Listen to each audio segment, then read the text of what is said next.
안녕하십니까. 정통경매 사례분석 정경사 TV 오신 걸 환영합니다.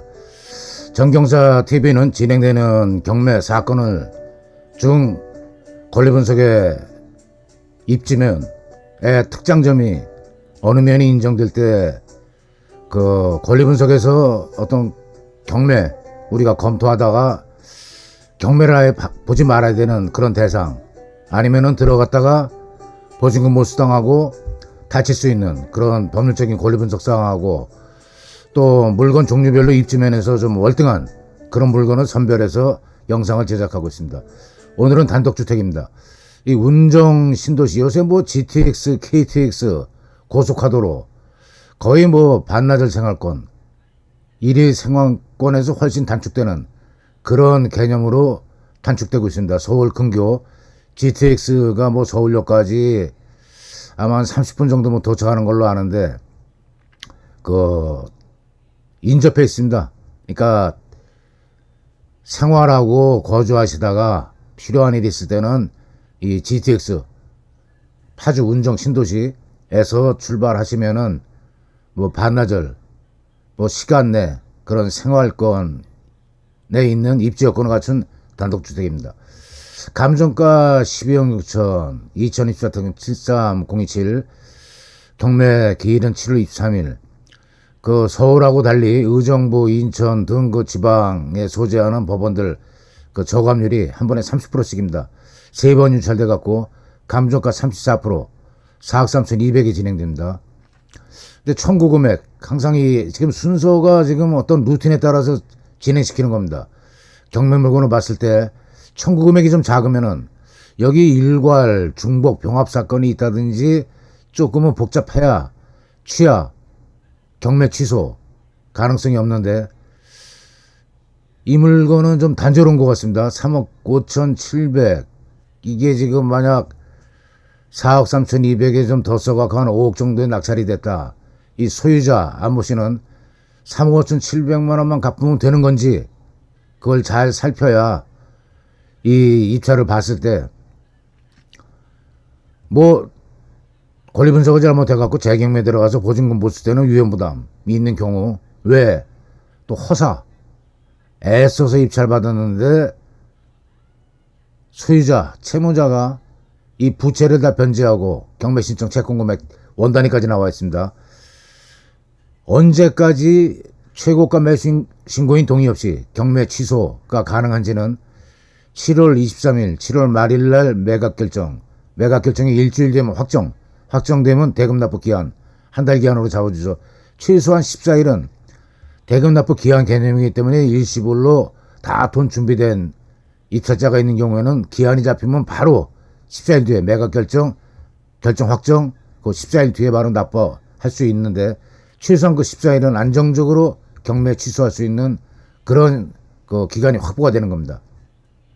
그리고 이 물건은 대지 250평에 건물 100평, 훌륭하죠. 국민 평형, 소위 말해서 국평. 지금 이 영상 만드는 그 시점이 2025년 6월 말입니다. 아파트 같은 경우에 스트레스 DSR 3단계 시행을 앞두고, 그러고도 아파트 값이 출렁출렁 되니까 정부에서 어제 6억 이상은 일괄적입니다. 아파트 구입자금 대출을 제한해 버렸습니다. 혁명적인 조치죠. 이게 자본주의 사회에서 어떤 뭐 행정명령이라든지 비상적인 성질을 띤, 내가 내 물건 갖고 대출을 받는 건 자유인데 대출 금액을 일률적으로 6억으로 제한하는 바람에 파란이 일어나고 있습니다. 뭐 재개발, 재건축 물건 가수에 의해서 부동산 시세가 널뛰어갖고 실수요자들이 근접 못하게, 어떤 젊은 세대가 아예 내 집 마련을 포기하는 그런 단계까지 이르는 그 사태를 정부에서 지금 신정부 출범한 지 한 보름 정도 됐는데 방관하지 않고 나선 겁니다. 정부에서. 자, 단독주택은 그런 문제는 없죠. 건물 100평이면 국민평형 뭐 실평수 한 25평 4배 규모입니다. 훌륭하게 공간에 활용할 수 있는 그런 단독주택입니다. 자, 제시의 건물은 경매 낙찰대금을 완납하면은 저절로 딸려 들어오는 그런 건물입니다. 권리 위에는 안 딸려 들어옵니다. 권리 위에는 이 땅 위에 잔금을 내도 넘어오지 않는 그런 권리가 있다고 생각하시면 됩니다. 자, 중요하죠. 그 임차인이 있습니다. 임차인이 있는 경우에는 항상 말소기준 권리, 말소기준 권리가 근저당, 저당, 담보목적 가등기, 배당 신청한 전세권 등 경매 개시 결정 등이 항상 염두에 두시고, 날짜 비교가 가장 중요한 2016년 5월 1순위 근저당 말소기준 권리입니다. 자, 전입이 2020년 한참 한 4년 뒤입니다. 그리고 확정일자 받고 배당 신청까지. 그러니까 이 임차인은 그 순위 보존적 확정일자 2020년 12월 달 이후에 만약 들어온 가압류나 뭐 일반 뭐 압류 등이 있다 그러면 우선 근저당권처럼 변제 효력이 없기 때문에 먼저 배당받을 권리가 확보가 됩니다. 그리고 주택임대차죠. 이거는 월세가 150만 원 있다 해서 상가임대차 보호법은 곱하기 100 해서 보증금하고 합산해서 그 우선 소액 보증금 기준이 정해지는데, 주택임대차에서는 요 차임 곱하기 100이 없습니다. 3천만 원 기준입니다. 3천만 원 정도면은 그 소액 임대차 보증금에 의해서도 우선 배당받을 권리가 있는데, 이 이후에 말소기준 권리 이후에 다른 어떤 그 신청된 채권이 없기 때문에 그냥 당연히 3천만 원은 해결이 되리라고 봅니다. 그리고 임차인이 이렇게 거주하는 경우에는 여러분 명도가 쉽다 이렇게 생각하시면 됩니다. 왜? 받을 돈 다 받으면은, 받을 돈 받으려면은 법원에 매수신고 그 인감 첨부된 그 명도 확인증을 가져가야 되기 때문에 서로 칼날 잡은 그런 협상 과정이 아니죠. 칼자로 잡은 그런 과정입니다. 명도가 쉽다 이렇게 생각하시면 됩니다. 반면에 이게 지금 여기서 지금 그 채권 금액이 적은데 그 경매 취소 쉬워 허사가 될 가능성은 없을까 하는 우려를 표명했죠. 일반 매매 가능성이 있습니다. 이런 물건인 경우에 만약 현장 가서 조사하시고 금매물도 조사해 보시고 꼭 내가 이 물건을 좀 사야 되겠다, 경매가 아니라도 하는 경우에는 일반 매매로 의뢰하셔도 이 정경사 TV에서는 그 개업공인중개사 매수신청 대리인, 이 매수신청 대리, 경매 대리라 해서 무슨 공인중개사보다 보수가 더 높은 것도 아닙니다. 그러니까 그 안전하고 또 정확한 입찰하기 위해서는 그 캡처해 놓으셨다가 그 문의사항이나 의뢰하실 경우에는 참고하시기 바랍니다.